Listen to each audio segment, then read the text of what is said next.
Hello friends, welcome to our YouTube channel mathematics Guruji. आज हम लोग class 10th chapter 4 linear equation in two variable को पढ़ने वाले हैं। अगर आपने वीडियो को लाइक नहीं किया है तो वीडियो को लाइक कर चैनल को सब्सक्राइब कर ले। तो ज़्यादा टाइम वेस्ट नहीं करते हुए चलिए वीडियो को शुरू करते हैं।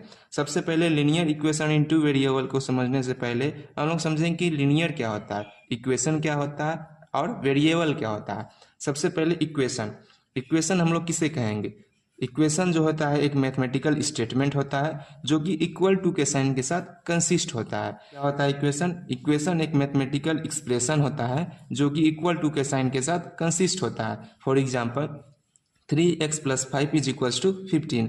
इसमें देखिए आप लोग पिछली क्लास में पढ़े थे कि 3x + 5 यह एक पॉलिनोमियल होता है।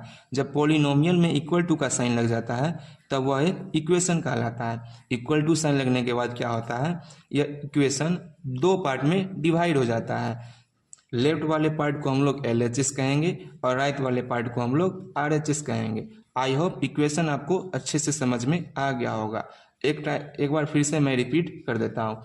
इक्वेशन क्या होता है? इक्वेशन एक मैथमेटिकल स्टेटमेंट होता है जो कि इक्वल टू के साइन के साथ कंसिस्ट होता है। ठीक है, फॉर एग्जांपल देख लीजिए 3x + 5 = 15। लेफ्ट वाले पार्ट को हम लोग LHS कहते हैं और राइट वाले पार्ट को हम लोग RHS कहते हैं। ठीक है, यहाँ तक आपको अच्छे से समझ में आया होगा। ठीक है, अगला हम लोग चलते हैं कांस्टेंट। कांस्टेंट क्या होता है? इट इज़ अ वैल्यू और number which never changes expression. देखिए फॉर एग्जांपल किसी भी एक्सप्रेशन या एक क्या है, मैथमेटिकल एक्सप्रेशन है, मैथमेटिकल इक्वेशन है। कांस्टेंट उस नंबर को कहेंगे जो वेरी नहीं करता है, जो फिर चेंज नहीं करता है।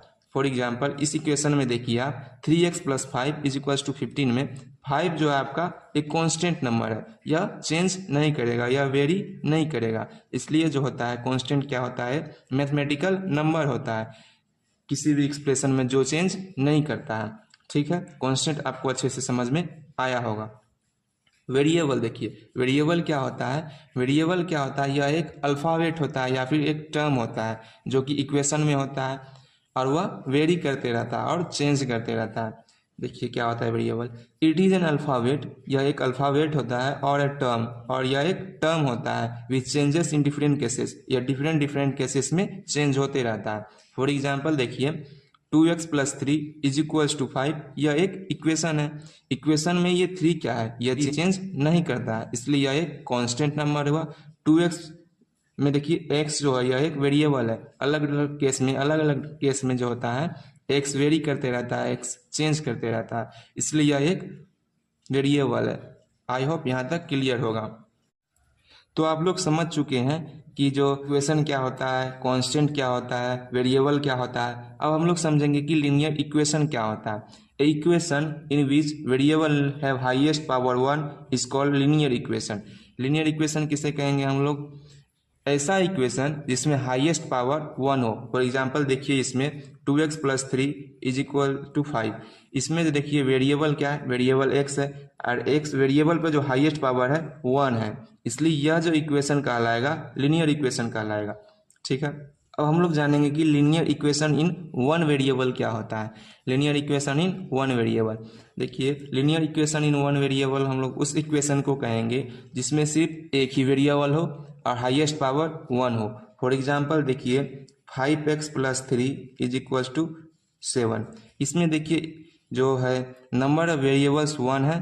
ठीक है, और वेरिएबल पे जो हाईएस्ट पावर है वो 1 है, इसलिए यह एक linear equation in one variable कहलाएगा। ठीक है, a linear equation in which number of variable is 1, ऐसा लीनियर इक्वेशन जिसमें नंबर ऑफ वेरिएबल क्या होना चाहिए, 1 होना चाहिए, is called linear equation in one variable. I hope यहाँ तक क्लियर होगा। तो चलिए हम लोग अब जानते हैं linear equation in two variable, जो कि आपका चैप्टर है। Linear equation in two variable क्या होता है? ऐसा इक्वेशन जिसमें नंबर ऑफ वेरिएबल 2 होना चाहिए। फॉर एग्जांपल देखिए 3x + 2y = 5। इसमें देखिए नंबर ऑफ वेरिएबल जो है 2 है, एक x है एक y है। इसे इक्वेशन को हम लोग क्या कहेंगे? Linear equation in two variable. देखिए अब हम लोग पढ़ के समझते हैं। A linear equation in which number of variable is 2 is called linear equation in 2 variable. ऐसा मैथमेटिकल इक्वेशन जिसमें नंबर ऑफ वेरिएबल क्या होना चाहिए, 2 होना चाहिए, तो ऐसे इक्वेशन को हम लोग क्या कहेंगे, linear equation in 2 variable. I hope यहाँ तक क्लियर होगा। चलिए अब हम लोग अगले टर्म को समझते हैं। Linear equation in one variable हम लोग ये समझ चुके हैं, ठीक है, जिसमें क्या होता है कि जो इक्वेशन होता है उसमें जो नंबर ऑफ वेरिएबल क्या होता है, 1 होता है। इसका जो जनरल फॉर्म होता है P X plus Q is equals to S. यहाँ पी क्यू और एस क्या है, रियल नंबर है, और हमारा जो पी है वो 0 नहीं होना चाहिए। फॉर एग्जाम्पल देखिए 3x plus 5 is equals to 10। इसमें नंबर ऑफ वेरिएबल क्या है, 1 है। जैसे x जो है वेरिएबल है, इसमें नंबर ऑफ वेरिएबल कितना है, 1 है, इसलिए यह क्या कहलाएगा, लीनियर इक्वेशन इन 1 वेरिएबल। ठीक है, दूसरा एग्जांपल देखिए y minus 3 is equals to 19। इसमें नंबर ऑफ वेरिएबल कितना है, 1 है, जो कि y है, इसलिए यह इक्वेशन को हम लोग क्या कहेंगे, linear equation in 1 variable. I hope यहाँ तक क्लियर होगा। आगे चलते हैं। लीनियर इक्वेशन इन 2 वेरिएबल, हम लोग लीनियर इक्वेशन इन 2 वेरिएबल अभी पढ़े हैं। हमको पता है कि लीनियर इक्वेशन इन 2 वेरिएबल में क्या होता है, नंबर ऑफ वेरिएबल जो होता है इसमें 2 होता है। जैसे देख लीजिए इसका जनरल फॉर्म होता है ए x plus B Y plus C is equals to 0। यहाँ पे ए बी और सी क्या है, coefficient. Here A and B are the coefficient and C is constant. यहाँ पे ए बी क्या है, एक्स और वाई का कोफिशियंट है, और सी क्या है, कांस्टेंट नंबर है। ठीक है, ए जहाँ पे क्या होना चाहिए, ए और B is not equals to 0। यहाँ पे A and B is not equals to 0, यहाँ पे ए और बी 0 नहीं होना चाहिए। जैसे एग्जांपल देखिए 6x plus 2y plus 5 is equals to 0। 6x plus 2y plus 5 is equals to 0। देखिए इसमें नंबर ऑफ वेरिएबल कितना है, एक x है, एक y है। इसमें नंबर ऑफ वेरिएबल जो है आपका 2 है, इसलिए इसे हम लोग कहेंगे लीनियर इक्वेशन इन 2 वेरिएबल। ठीक है, दूसरा एग्जांपल देखिए 5x plus 3y plus 9 is equals to 0। इसमें देखिए नंबर ऑफ वेरिएबल जो है इसमें भी 2 है, x है, y है, इसलिए ऐसे टाइप का इक्वेशन को हम लोग क्या कहेंगे, लीनियर इक्वेशन इन 2 वेरिएबल। एक और चीज देखिए आप, जो लीनियर इक्वेशन इन 1 वेरिएबल में जो होता है, अगर आप इसका सोल्यूशन निकालेंगे, जैसे ये इक्वेशन देख लीजिए x plus 5 is equals to 10। अगर आप इसका सोल्यूशन देखेंगे तो देखिए x है, 10 आ गया, 5 यहाँ प्लस में है, इक्वल टू के उधर लाएंगे तो ये माइनस में आ जाएगा, x इज इक्वल्स टू 5 आ गया। इसमें जो नंबर ऑफ सोल्यूशन होता है एक यूनिक सोल्यूशन आता है इसमें, इसलिए लीनियर इक्वेशन इन 1 वेरिएबल में नंबर ऑफ सोल्यूशन जो होता है 1 होता है, इसलिए it has a unique solution. और फॉर एग्जांपल देखिए लीनियर इक्वेशन इन 2 वेरिएबल में आपका जो नंबर ऑफ सोल्यूशन होगा इनफाइनाइटली मेनी सोल्यूशन होगा।